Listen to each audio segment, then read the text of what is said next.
firman Elohim tentang sunat dalam Kitab Torah dan Kitab Para Nabi.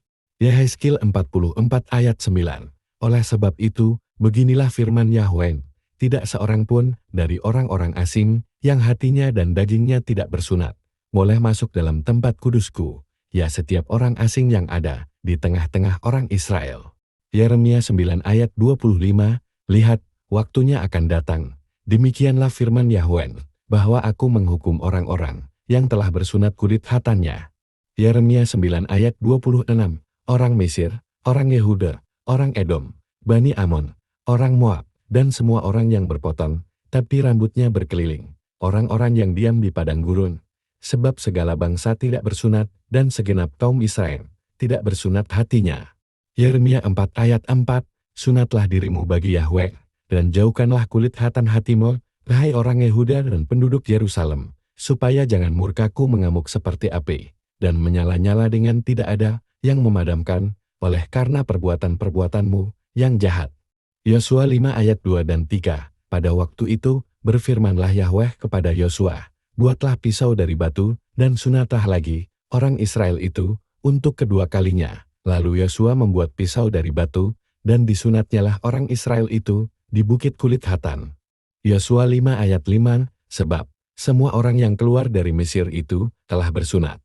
Tetapi semua orang yang lahir di padang gurun, dalam perjalanan sejak keluar dari Mesir, belum disunat. Yosua 5 ayat 8-9, setelah seluruh bangsa itu selesai disunat, maka tinggallah mereka di tempatnya, masing-masing di perkemahan itu, sampai mereka sembuh, dan berfirmanlah Yahweh kepada Yosua, hari ini telah kuhapuskan celah Mesir itu daripadamu. Itulah sebabnya nama tempat itu disebut Gilgal sampai sekarang.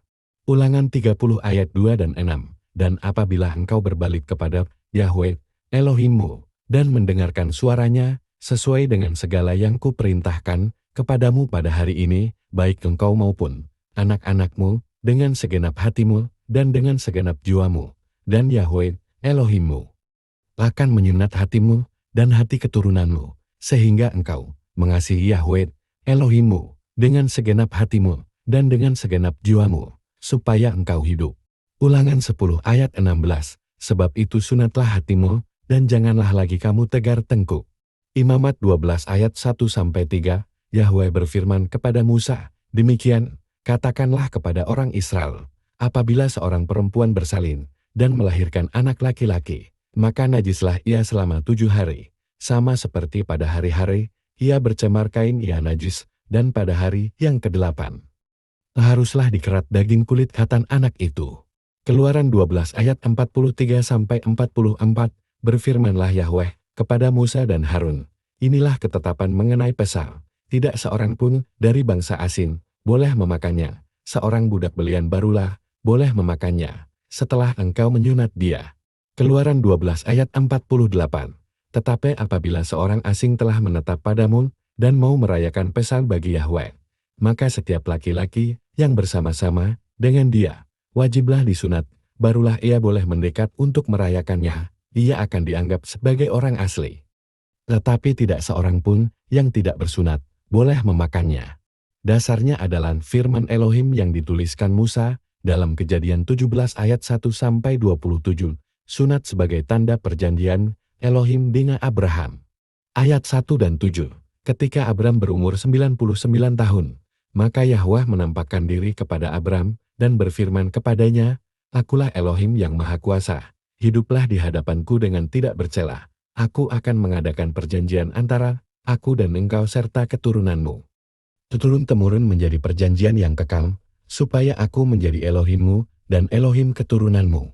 Ayat 9 dan 10, lagi firman Elohim kepada Abraham, dari pihakmu, engkau harus memegang perjanjianku, engkau dan keturunanmu turun-temurun, inilah perjanjianku, yang harus kamu pegang, perjanjian antara aku dan kamu serta keturunanmu, yaitu setiap laki-laki di antara kamu harus disunat.